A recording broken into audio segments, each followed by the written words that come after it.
नमस्कार। आईपीएल 2026 के जबरदस्त ओपनर के लिए तैयारी एकदम हो चुकी है।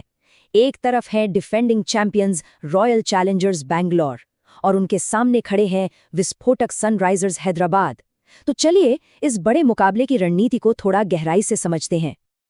तो कहानी सीधी सी है, मौजूदा चैंपियंस और विस्फोटक चैलेंजर्स के बीच की टक्कर। लेकिन मजे की बात क्या है पता है, दोनों टीमों की जो ताकत है और जो परेशानी है वो लगभग एक जैसी है। मतलब दोनों के जो मेन ओवरसीज स्पेसेस हैं वो पहले मैच में है नहीं। इसका सीधा मतलब ये हुआ कि दोनों टीमों को अपने इंडियन बॉलर्स पर ही भरोसा करना पड़ेगा, और यही बात इस मुकाबले को और भी ज्यादा मजेदार बना देती है। चलिए सबसे पहले बात करते हैं रॉयल चैलेंजर्स बैंगलोर की। अपने टाइटल डिफेंस की एक मजबूत शुरुआत करने के लिए उन्हें 3 बड़े सवालों के जवाब ढूंढने ही होंगे। उनके सामने जो सबसे बड़ा सवाल है वो है बैटिंग ऑर्डर को लेकर। अब देखिए, फिल सॉल्ट और विराट कोहली तो ओपनिंग करेंगे, ये तय है, लेकिन वो सबसे जरूरी पोजीशन नंबर 3, जहां से मैच का पूरा रुख तय होता है, उस पर कौन उतरेगा? अब यहाँ पर 2 ऑप्शन सामने आते हैं। एक है देवदत्त पड्डिकल और दूसरे हाल ही में खरीदे गए वेंकटेश अय्यर। आरसीबी का इंटरेस्ट अय्यर में काफी पुराना रहा है, ये सब जानते हैं, पर उनका जो रीसेंट डोमेस्टिक सीजन था वो कुछ खास नहीं गया। सोचिए, 5 मैचों में 100 रन भी नहीं बने। तो ये फैसला बहुत बड़ा होने वाला है, क्योंकि जो भी डिसीजन पहले मैच में लिया जाएगा ना, वो आगे के कई मैचों के लिए टोन सेट कर देगा। तो इसका जवाब शायद एक पुरानी कहावत में छिपा है, जो चीज टूटी नहीं है उसे ठीक क्यों करें। देवदत्त पडिक्कल ने पिछले सीजन में नंबर 3 पर वाकई शानदार प्रदर्शन किया था और टीम को एक बैलेंस दिया था। इसलिए उनके साथ बने रहना ही एक सेफ और समझदारी भरा कदम लगता है। आरसीबी के लिए दूसरी पहेली है अपने 4 ओवरसीज प्लेयर्स को चुनना।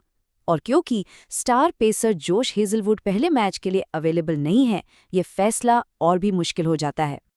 टीम के कॉम्बिनेशन को देखते हुए 4 विदेशी खिलाड़ी ये हो सकते हैं: फिल सॉल्ट अपनी जबरदस्त ओपनिंग के लिए, टिम डेविड अपनी फिनिशिंग स्किल्स के लिए, रोमारियो शेफर्ड एक ऑलराउंडर के तौर पर बैलेंस के लिए, और पेसर जैकब डफी जो हेजलवुड की कमी पूरी करेंगे।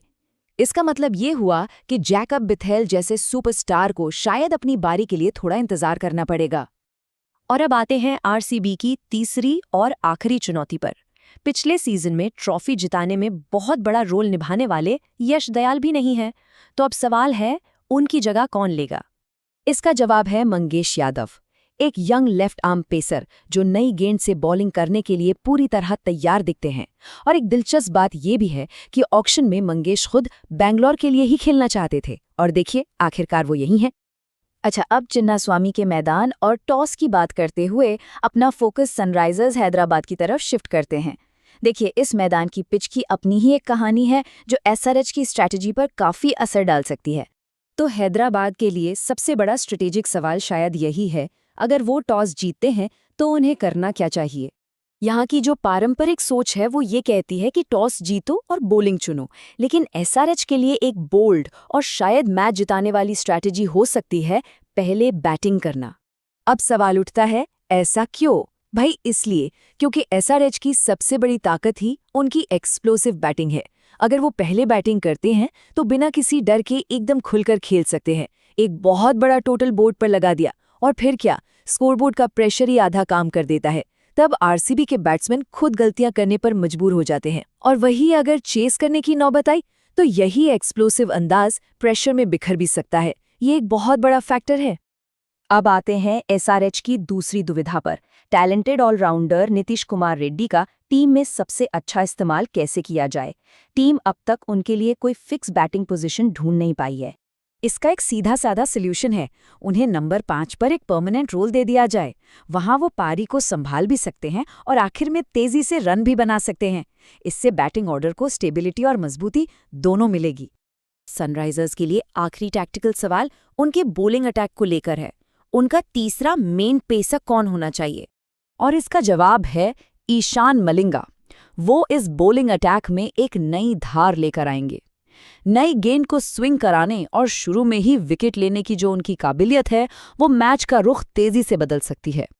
अच्छा, स्ट्रैटेजी से थोड़ा हटकर बात करें तो इस मैच का एक और बहुत ही दिलचस्प पहलू है 2 नए भारतीय कप्तान जो लीडरशिप के एक नए दौर की शुरुआत कर रहे हैं। ये आईपीएल के इतिहास में एक ऐतिहासिक पल है। वाकई पहली बार ऐसा हो रहा है कि सभी 10 टीमों की कमान भारतीय कप्तानों के हाथ में है। ये इस लीग के लिए एक बहुत बड़ी बात है।